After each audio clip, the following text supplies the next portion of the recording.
Welcome back. You're watching Newslink. Now, the workplace has gone through many changes recently, mainly as a result of the pandemic. Some companies have adapted by changing their business models. This has had an impact on corporate culture and organizational structure. Momentum has conducted research into these challenges, and let's find out if employers and employees are on the same page from Momentum's Hugh Hacking. Hugh, a very good morning to you, and of course it was an important discussion you were having this week, and it was all around the new normal in the workplace. But what does that look like? Good morning, Rafiwa, and good morning to your listeners and viewers. Yes, we've seen significant changes. We conducted our recent Partnership Connect survey, which really helps us to inform our strategy around what we do as a business so that we can make sure that the services that we provide to people in the workplace ultimately meet their needs. And this is important that we root this in reality rather than just building castles in the air. We've seen some significant changes happening, and we've seen that of the 2/3 of employees surveyed, many of them, or 2/3 of them, are still either working at home full-time or at least some of the time. We also see that 22% of employers actually say that they still intend to switch to a hybrid working model. So one of the things that we really see is this notion of hybrid work and the hybrid workplace actually becoming reality and becoming permanent and not actually going away. We still see this creating some tension in the workplace between employers and employees, where employees specifically are looking to make sure that they get more flexibility, able to work from home and get services surrounding that home workplace working for them. On the other hand, employers obviously are trying to make sense of this and also trying to work out how to make sure that employees remain connected. And while they do that, Hugh, they're also dealing with the huge advent and the importance of technology. You know, it's become critical in the role that companies play in whatever service or product that they're providing. So what were the discussions really putting out in terms of how do companies create a balance in terms of making sure that their employees are best treated, those who are there, but also acknowledging the fact that technology is a huge component now? Yes, that's absolutely right. In fact, the employee value proposition, as it's known to employees that employers offer, is critically important in this day and age, because one of the things that our research has shown is that there's a strain on people that are in the workplace. They feel in many cases overloaded. The way of working online, etc., has left people feeling burnt out and continuously connected. And so this means that employers need to look for ways of actually creating space for employees in their value proposition, making sure that people can de-stress, as it were, deal with their financial stresses, their emotional stresses, and their work stresses. Technology plays a critical role in this because obviously in a hybrid work model, we're all connected. And so it's important to use technology both as a productivity tool, but also as a tool to help people to actually create that space and de-stress and to add to the value proposition. From our customers' perspective, we also see that all of them are connected now.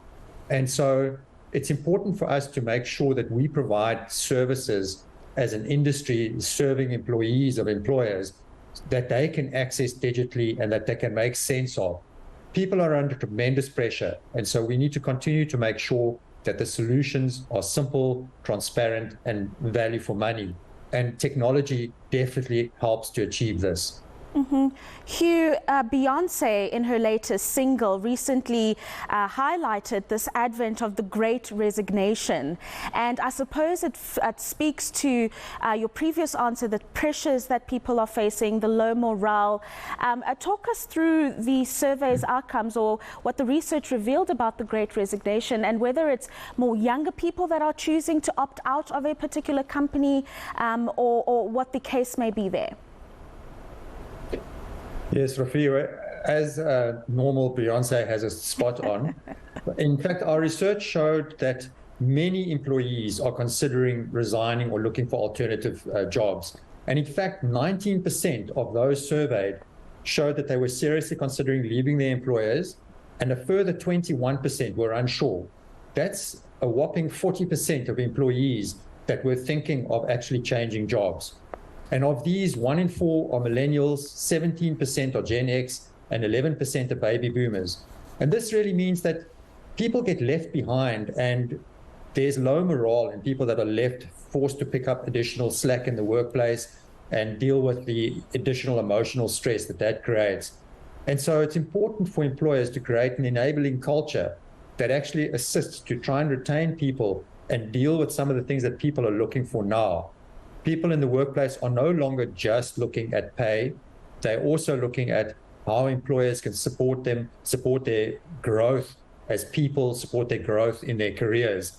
And it's important that employers consider these other factors, these soft factors, as it were, in order to try to retain their staff. Hugh, there's the great resignation, but then there's also the issue of retrenchments. You know, companies have had to dial back quite significantly on operating costs, looking at employee benefits. Instead of hiring them permanently, they're opting to hire people on contractual basis. That is also something that needs to be greatly considered moving forward, isn't it? Absolutely. Yes, in fact, we saw a huge spike in 2020 of people retrenched.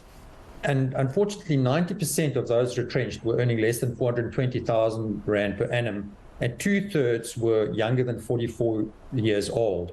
And so this has left a huge scar in the workplace on both the people that remain behind as well as those that have been retrenched, obviously. And so we see that the wellness score for all sampled employees was at 7.5. However, when considered around the impact of those retrenched colleagues, it drops to 5.9.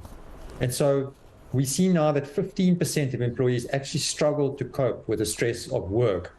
And in addition to that, 22% of them struggle to deal with the additional stress at home and their financial stress. So employers need to pay attention to these factors and realize that this has a significant impact in the workplace.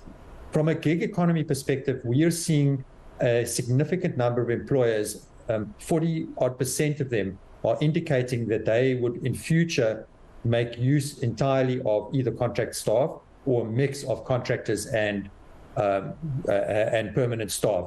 And this is really, as you point out, to ensure that they become much more cost effective, but also to drive agility in the workplace so that they can switch course more effectively and that they can implement new solutions and different solutions more quickly, and obviously also to drive a diversity of thinking in the workplace by bringing in fresh people on an ongoing basis. We also see that employees themselves or gig workers themselves, they also see this as an increasing trend, and they're looking for things that currently employee benefits and employers don't provide. They need additional support around retirement savings, travel, illness cover, home insurance, emergency savings, study, share trading, all of these sorts of services.